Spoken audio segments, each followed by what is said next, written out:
Moving forward in our past, defining our invasions, we are coming forward in time through the Holocene to see how we arrived at creating risk and trying to deal with it. So gradual change over millennia caused the development of notably different agrarian societies around the world. However, regardless of their differences, they all shared one fundamental obstacle for their development that could not be solved by gradual expansion and improvement of their agrarian mode of production.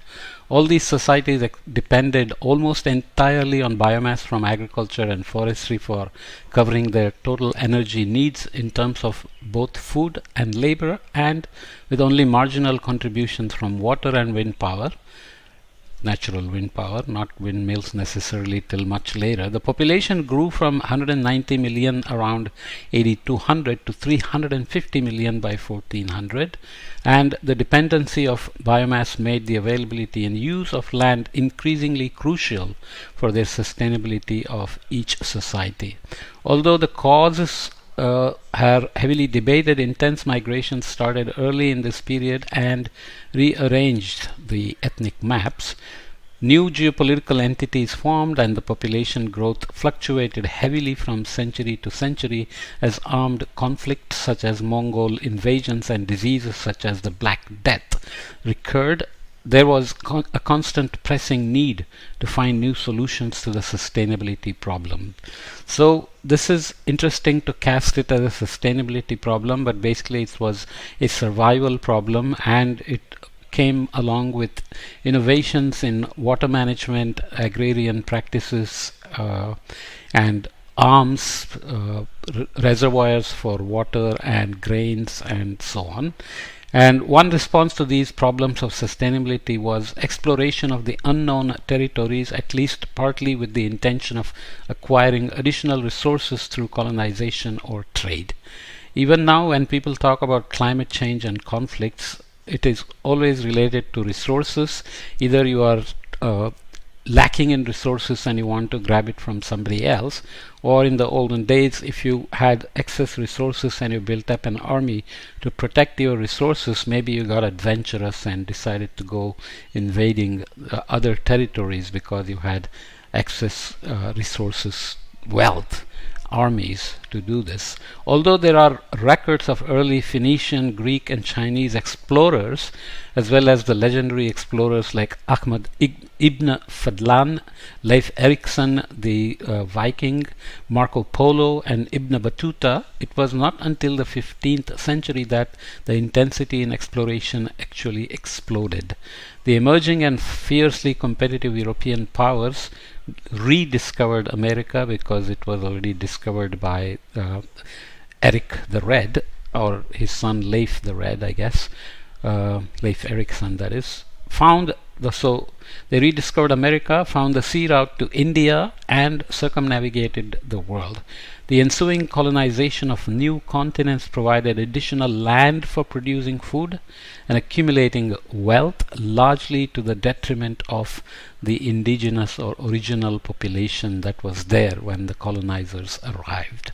So here is a map of 1897 colonial map. You can see here the British, the French, the German, the Turkish, Italian, Portuguese, Spanish and independent colonizers were all over the place. I won't go through the color codes, but you know that the French were around here, the British were around here, and the Germans let's see, what's the German color? The orangish colors, and so on. So this happened also in Asia, and the colonization of multiple civilizations or multiple empires into Americas was much more limited till later. So the combination of the increasing accumulation of knowledge and access to additional resources from the colonies incubated around 1750 in Britain the start of a third fundamental transformation of society, the Industrial Revolution. After having been more or less completely dependent on biomass for millennia, fossil fuels emerged and provided a solution to the main sustainability problem of agrarian society. The steam engine and later the combustion combustible engines revolutionized the exploitation of natural resources, manufacturing and transportation. Parallel developments in food production with agricultural machinery, fertilizers and pesticides, and in medicine and public health caused population growth to skyrocket in the industrializing societies. As the Industrial Revolution spread over the world, starting to substantially change France from 1815, Germany, USA and Japan in the 1860s and 1870s, and China in the 1950s, the world population increased super exponentially, actually, as we'll see in a minute, from 720 million in 1750, reaching 1 billion around 1820, 2 billion by 1930, and 3 billion by 1960, and then we are at over 8 billion. Similar to all earlier solutions to sustainability problems throughout history, the new energy source of fossil fuel, which the industrialized societies have become so fundamentally dependent on, did unfortunately also entail negative side effects, and lots of them. With populations and economies continuing to grow at increasing speed, our world stands in front of global sustainability challenges of a complexity and scale never experienced before throughout history. So it's an evolutionary time-scale challenge, and whether we come out of it successfully or not is not an option. We must come out successfully, but without further jeopardizing or making worse the sustainability challenges. So here are the estimated populations steadily growing till about the Industrial Revolution, and then exploding actually just before, with medicine, food production, comfort, extended lifespans and so on, right? So the amount of time it takes to add an additional billion has been shrinking, but now we are almost looking at peak population in China, and many other countries are having below replacement fertility rates. Less than 2.1 kid per couple is below replacement, and India is still growing, but it will also hit peak population at some point. We have discussed this elsewhere that you can look up. Okay, so we'll come back and look at social change over millennia. So we have talked about some big transformations along the way, some intentional, some not so intentional. Actually, this is only 7.5 minutes, so maybe I'll go for another few minutes with this. Social change over millennia, the great transformations of the Neolithic revolutions, let me bring up the pointer, and the Industrial Revolution did not only transform our relationship to our environment, but also our relationships among ourselves. This is very critical. Regardless if these social changes were causes or effects of the transformations described in the previous section, they remain vital aspects for understanding our past as well as our present and our future. These two great transformations divide human history so far into three parts: hunter-gatherer or pre-agrarian society, agrarian society, and the industrial society.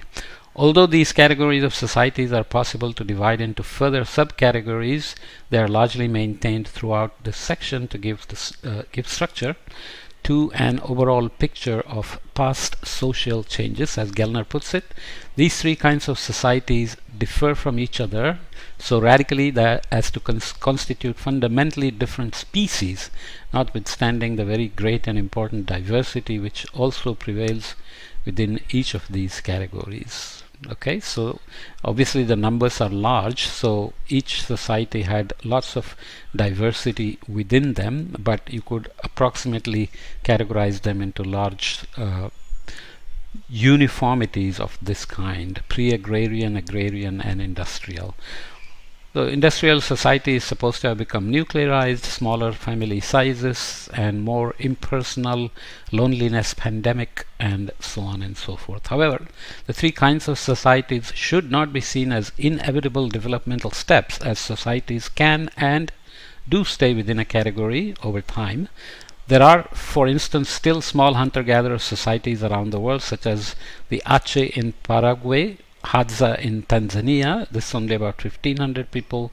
This is about 800 people. Ju and Hoanzi in southern Africa with 33,600 people, which is relatively large compared to the others. And Meriam in Australia with just 320 people. What is certain is that only hunter-gatherer societies existed in the first part of our century, that agrarian societies vastly dominated the second part, and that industrial societies have been increasingly dominating the third part as industrialization spread steadily but unevenly over the world. So there are many undeveloped countries, whereas industrialization and the advances have come to many places in the world. So if you look at per capita level of industrialization as some measure of amenities, use of technology, and mobility, energy, and so on, food production. Per capita levels of industrialization 1750 to 1980. 100 is the scale used for UK in 1900 and 1913 boundaries, national boundaries. This is based on the paper shown here. So UK has gone from 100 at about 1900, now over 300, and Japan shot up very rapidly after the Second World War. Sweden went up steadily and has surpassed others as a small homogeneous society that is quite wealthy, and Brazil and China are here still. So now if you extend this to the 2000s, they are also fairly rapidly up in terms of the per capita level of industrialization. US is not shown here for whatever reason, but let's leave it at that. Okay, so maybe now is a good time to stop, because we should be around 10-11 minutes. We're about almost 12 minutes. We'll come back and continue this discussion on how transformations from pre-agrarian to agrarian to industrialized societies has happened, and how we are continuing, and where we are now in terms of the sustainability challenge, which is what we will keep calling it instead of the climate change crisis and all these other descriptors used in different communities. So this is a sustainability course, so it's interesting to keep calling it a sustainability challenge, because then it is really a challenge, hence an opportunity, and can have an optimistic vision for the future instead of this word crisis, which means somehow we're going to die and the end of the world is coming, which is not always good, creates a lot of climate anxiety and so on and so forth. So let's leave this here. Okay.